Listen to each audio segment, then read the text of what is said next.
Welcome back to Around the Table with Stacy Smith. We're talking about investing in the economy. And Kim, I turn to you often about earnings reports. It is the earnings season again, as Frank mentioned, I think. And with rising interest rates and inflation, many companies are already reporting reduced profits. But some of those companies saw a boost to their stock price. So why is this seemingly disappointing news with lower profits viewed as good news? Because it wasn't as bad as everybody feared.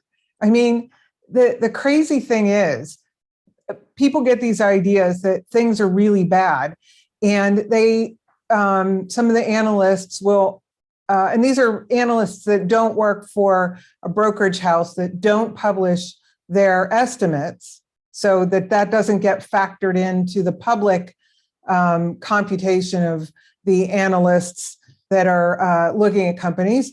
But people may have assumed that things were much, much worse.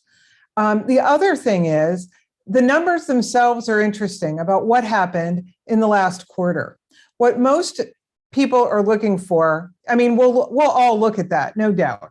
But what we're really looking at is what the company says the future is going to be, or what right now is in their business.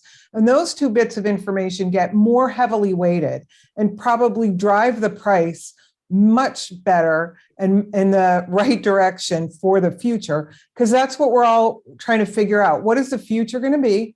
We all have to make forecasts, but the company saying, I think I have X amount of business in the next 6 months, is the thing that we're all looking at. And that's probably what drove that price higher. Yeah, and, it's our job to take a look at these earnings. And as Kim said, most importantly, what are the comments and the statements about the future? And then we have to say, do we believe it? Do we think that the economic headwinds are supportive to what a company thinks is going to happen? And that, for us, as we're looking at individual stocks, that could be something that prompts us to make a change with a company midstream. We might not make a change based on earnings, but if we know that a company is relying on maybe stability with the US dollar, or a strong consumer, or investment in innovation, and we see those economic numbers deteriorate over a course of time, that's when you have to put two and two together and say, is this still an appropriate investment that's going to give me what I expect? And you brought up the dollar as an interesting point. When these earnings come out this next few weeks, it's going to be very interesting for the multinational companies, because their results are going to be impacted both positively and negatively by the strength of the dollar. And interestingly enough, their hedging programs to try to erase that as part of their earnings results. And some of them will be very successful at that, and it will actually make them money. And others will be very bad at that and cost them money. And their PR guys will blame the dollar for any miss they have. They'll say, "Oh, the dollar was strong." I've watched Alcoa's been doing it for years. They've blamed everything on the dollar,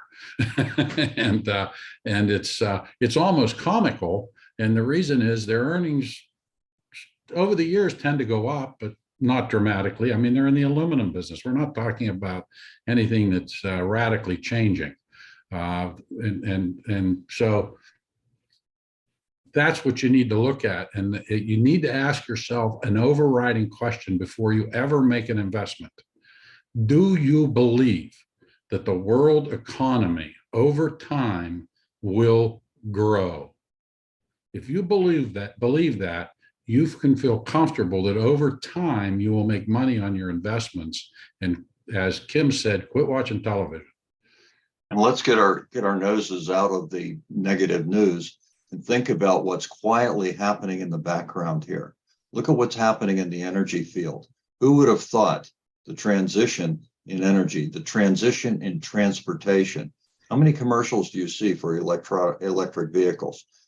What's going on in the infrastructure? We are drastically changing the underpinnings of our economy to the better, but it won't be a clear line up. It'll be a bumpy road, and it won't be apparent until it's there. But let's start looking for the positives, because they are there. And remember, Bob, on that comment, we're doing a little addition by subtraction as well. All right, Yes, none of these yes. things are going to replace things, and the buggy whip guys were gone 100 years ago, and some things are going to get replaced that are here today. And More efficient. there will be an more evolution economical, of that. more profits. All right, we're going to take another break. We'll be back in just a moment.